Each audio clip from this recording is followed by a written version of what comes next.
Oke guys, sebelum melanjutkan, jangan lupa like dan komen. Dan yang baru bergabung, jangan lupa subscribe dan aktifkan loncengnya.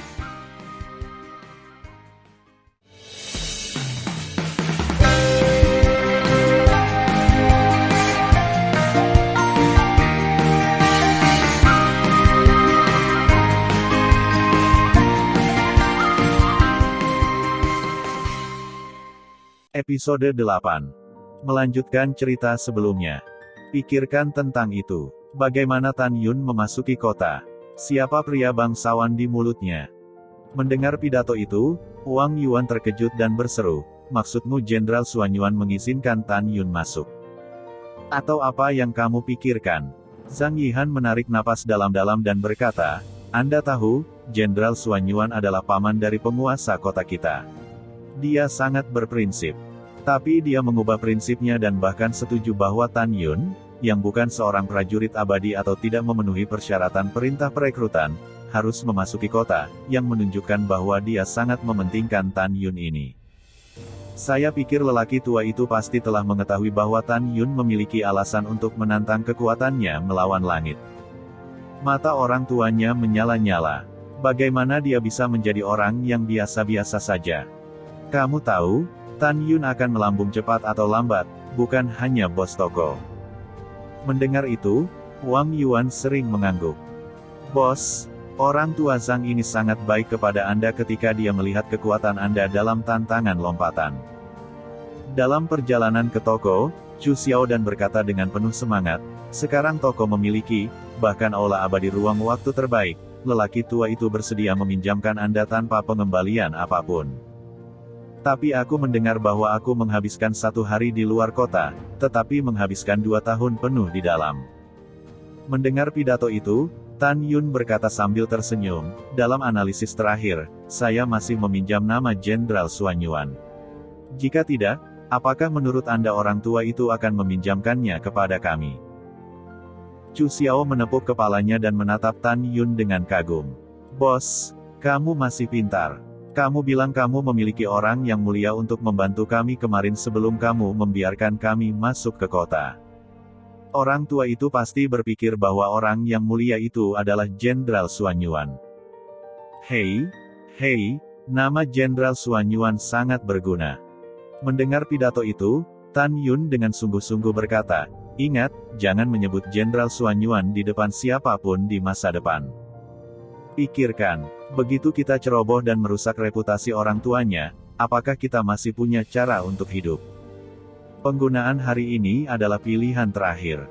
Selama ada toko dan aula abadi ruang waktu, saya dapat memperbaiki barang dan menghasilkan keuntungan secepat mungkin." Chu Xiao mengangguk berat, menunjukkan bahwa dia tidak akan menyebut Jenderal Xuanyuan di depan siapapun.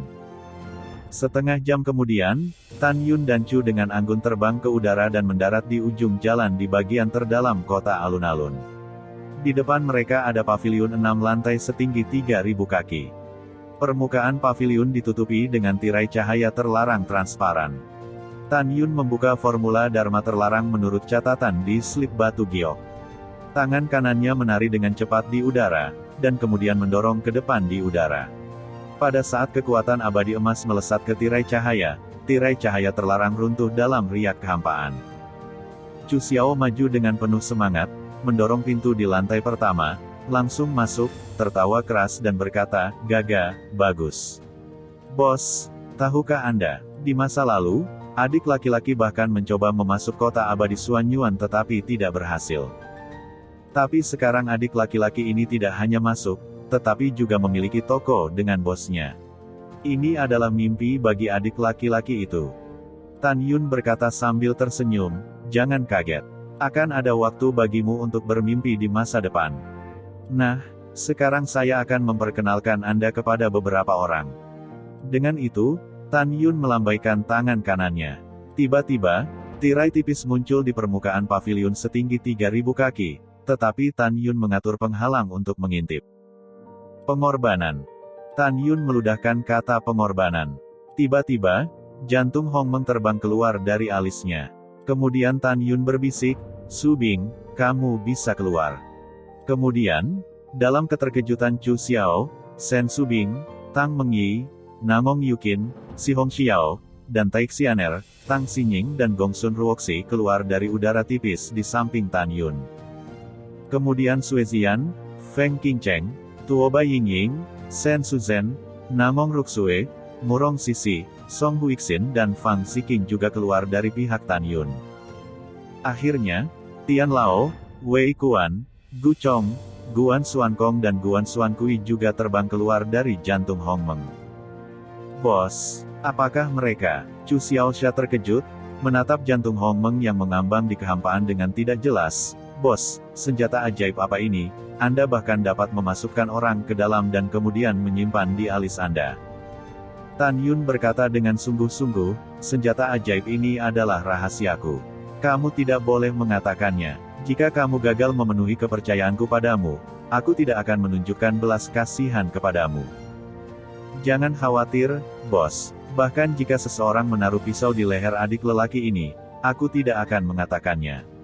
Chu Xiao berkata dengan suara tegas. Oke, aku percaya padamu. Tan Yun kemudian memperkenalkan orang-orang kepada Chu Xiao. Ketika Chu Xiaoxia mendengar 3 karakter, Fang Ziqing, dia terkejut sejenak. Dia tidak menyangka bahwa dunia ini sangat kecil sehingga wanita bertopeng di depannya memiliki nama yang sama dengan mantan kaisar abadi ke-9. Chu Xiao menghadapi 7 istri Tan Yun dan menjadi akrab dengan mereka setelah memberi hormat. Shen Subing dan para gadis berjalan keluar dari gerbang di lantai pertama dengan gembira, dan kemudian melepaskan kesadaran spiritual mereka, menyelimuti kota persegi berwarna-warni di sekitarnya, cukup bersemangat. Setelah itu, Tan Yun memanggil semua orang ke lantai pertama dan mengorbankan kuil abadi waktu dan ruang terbaik. Dia memandang Fang Ziqing dan berkata, kecuali Xiaoxing atau lapisan ke-8 dari alam eklosion, semua orang telah menyentuh peluang kemunculan dan kenaikan. Karena kamu telah memasuki dunia abadi, kesempatan untuk melambung akan diubah menjadi penghalang batas menghukum negeri dongeng. Sekarang kamu dapat segera memasuki aula abadi ruang waktu master dan menerobos batas. Setelah kata-kata Tan Yun, dia membiarkan kera iblis, singa naga emas, Moer dan raja dari 8 keluarga terbang keluar dari jantung Hongmeng. Chu Xiao memandangi 11 binatang buas, dan seluruh orang itu benar-benar terkejut dan berantakan. Dia tidak tahu bagaimana bos datang ke negeri dongeng dengan sekelompok orang dan 11 binatang. Tan Yun melihat sekeliling kerumunan dan menjelaskan, aula peri ruang waktu master 3 lantai ini, waktu setiap lantai adalah 1 hari dalam 2 tahun di luar.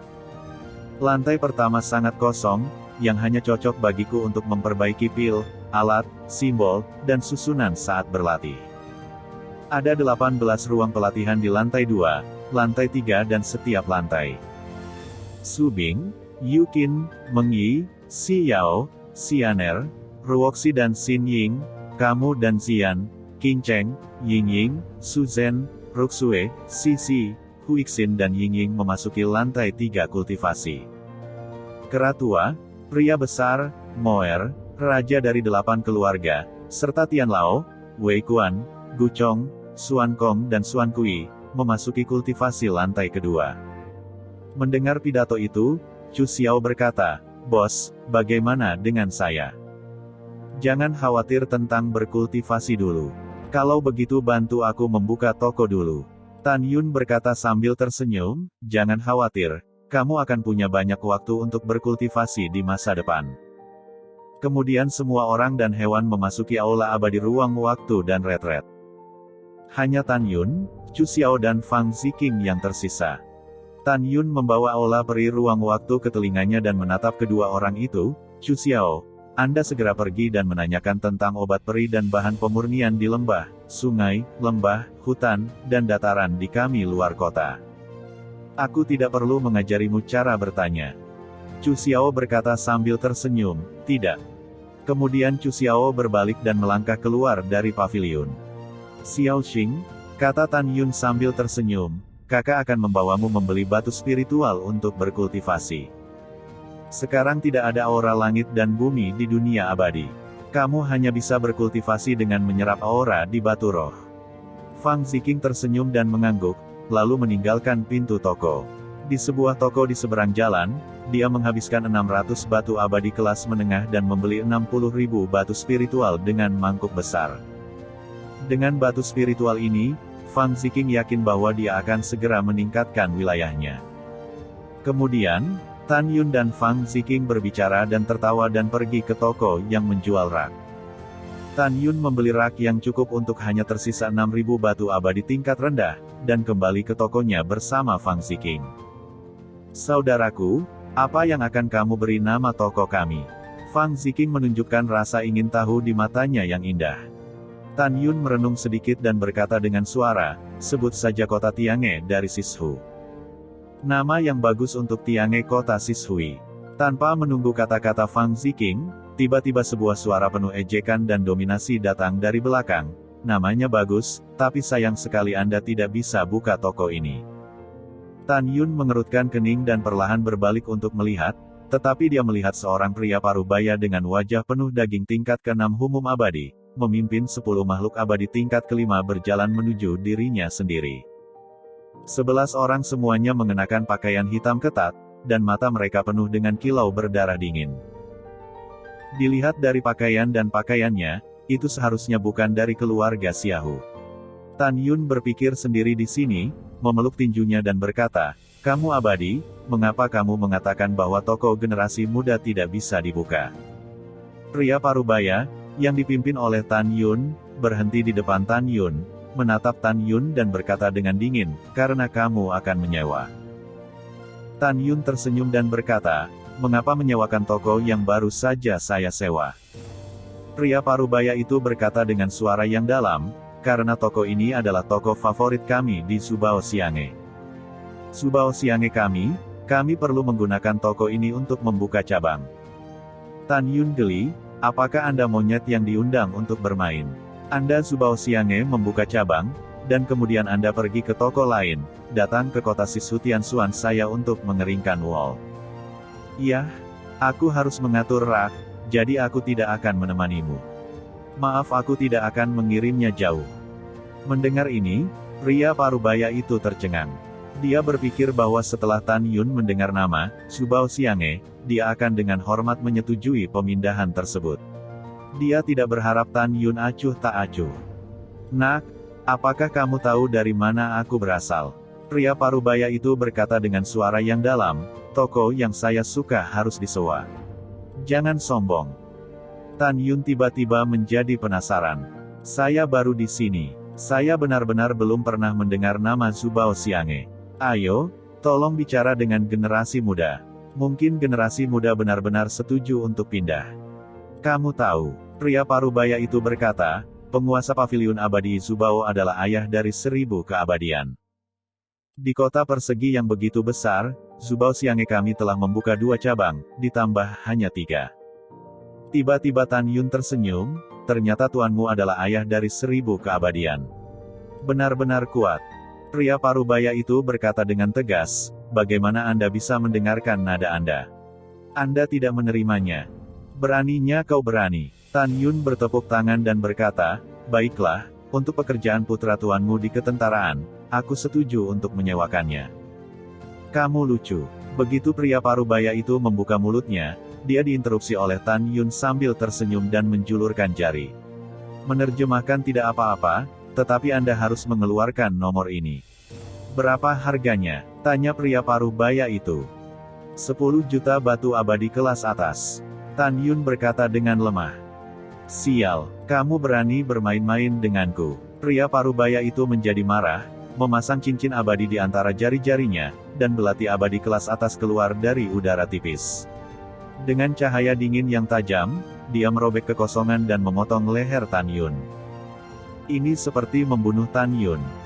"Saudaraku, hati-hati!" Fang Ziqing berteriak dengan cemas.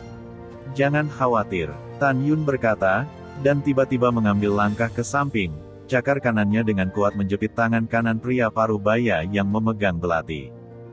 Ledakan. Tiba-tiba, kekosongan itu runtuh, dan tubuh pria parubaya itu keluar dari kekuatan gelap kematian dan hukuman.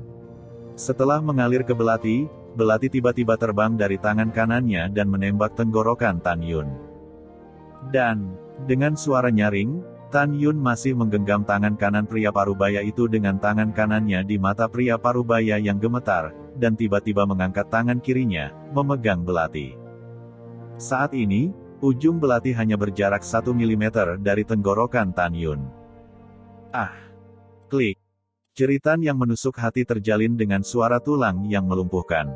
Saat darah menyembur, lengan kanan pria parubaya itu dipatahkan secara paksa oleh tangan kanan Tan Yun. Apa-apaan kamu? Saya menghabiskan uang untuk membuka toko. Saya tidak mencuri satu dan tidak merampok yang lain. Mengapa saya harus mentransfernya kepada Anda Subao Siange? Tan Yun berkata, mencubit leher pria parubaya itu dengan tangan kanannya. Ada perasaan membunuh yang luar biasa di mata bintangnya. Bagaimana jika Anda adalah penguasa Subao Siange dan ayah dari 1000 keabadian? Pergi ke neraka. Tan Yun mengatakan bahwa ketika dia meraih belati dengan tangan kirinya dan hendak menikam leher pria parubaya itu menggeram samar, "Kamu tidak bisa. Kamu tidak bisa membunuhku. Jika kamu membunuhku, kamu tidak hanya akan melanggar aturan kota, tetapi juga menjadi musuh penguasa Subao Siange." Hehe, iya kan? Tan Yun berkata dengan nada dingin, menurut peraturan kota, tidak ilegal bagi siapapun yang ingin membunuh untuk dibunuh. Jika aku adalah orang biasa level 1 ranah hukum abadi, kamu akan membunuhnya dengan belati. Sekarang aku harus membunuhmu. Masuk akal dan legal bagiku untuk membunuhmu. Adapun tuanmu, aku akan takut padanya. Aku belum pernah melihat apapun di dunia ini. Persetan denganmu. Seperti yang dikatakan Tan Yun, dalam tangisan pria parubaya seperti babi, dia menusuk tenggorokan pria itu dengan belati di tangan kirinya, membawa aliran darah. Engah. Setelah Tan Yun menarik belati yang berdarah, itu menusuk alis pria itu lagi. Setelah tengkorak pria itu pecah, hukuman mati di kolam spiritual dimusnahkan sebelum dia melarikan diri dari tubuh. Pada saat ini, 10 pria muda berjubah hitam di belakang pria parubaya itu gemetar ketakutan. Salah satu dari mereka menahan kepanikannya dan dengan marah menunjuk ke Tan Yun, "Kamu mati. Kamu berani membunuh bahkan orang-orang di paviliun peri harta kita. Tunggu kami. Kau mengancamku." Tan Yun menendang tubuh pria parubaya itu, mengubahnya menjadi bayangan sisa, dan langsung muncul di sebelah pria muda itu. Klik, klik. Dalam suara retakan tulang yang menusuk, kaki kanan Tan Yun bergoyang ke kiri dan ke kanan, dan lutut pemuda itu terbuka, darah berceceran, dan anggota tubuh yang tersisa terbang menjauh dari tubuh. Bang! Pria muda yang kehilangan kakinya jatuh ke tanah berteriak dan berguling dengan keras. Ketika 9 orang yang tersisa hendak melarikan diri dengan ngeri, Tan Yun dengan dingin berteriak, "Berhenti untukku." 9 orang tampak ketakutan, keringat dingin di dahi mereka terus menetes, dan mereka tidak berani pergi. Tan Yun tidak diragukan lagi berkata, "Bawa mayatnya. Kalau begitu, beritahu Tuan Subao Siange. Jangan memprovokasi saya lagi di masa depan. Jika ada waktu lain, Anda akan menanggung konsekuensinya." Ya. Setelah 9 orang dengan cepat mengangguk, mereka mengambil tubuh pria parubaya dan pemuda yang kakinya ditinggalkan ke udara. Pada saat ini, di jalan di seberang toko Tianxuan di kota Sishu Tan Yun, toko-toko terdekat di kedua sisi bertanggung jawab, menatap Tan Yun dengan ekspresi berbeda. Beberapa menunjukkan simpati, yang lain menunjukkan kekaguman. Yang simpatik adalah karena Tan Yun bahkan berani membunuh orang-orang di paviliun Subao Sian setelah mengetahui latar belakang Subao Siange. Yang saya kagumi adalah semangat tegas Tan Yun dan kemampuannya untuk menantang melampaui levelnya. Sebaliknya, Fang Ziqing yang bertopeng menatap mata indah Tan Yun, menunjukkan pemujaan yang mendalam. Samar-samar terlihat, di balik kerudung yang menutupi wajahnya, bibirnya terbuka lembut, dan sebuah suara indah terdengar, "Kakak, kamu benar-benar kuat." Tan Yun mengabaikan penjaga toko lainnya. Dia tersenyum dan menatap Fang Ziqing. Nada suaranya kuat, para prajurit akan memblokir air dan menutupi bumi. Bahkan jika dia tidak bisa bertarung, saudara ini punya cara untuk menghadapinya.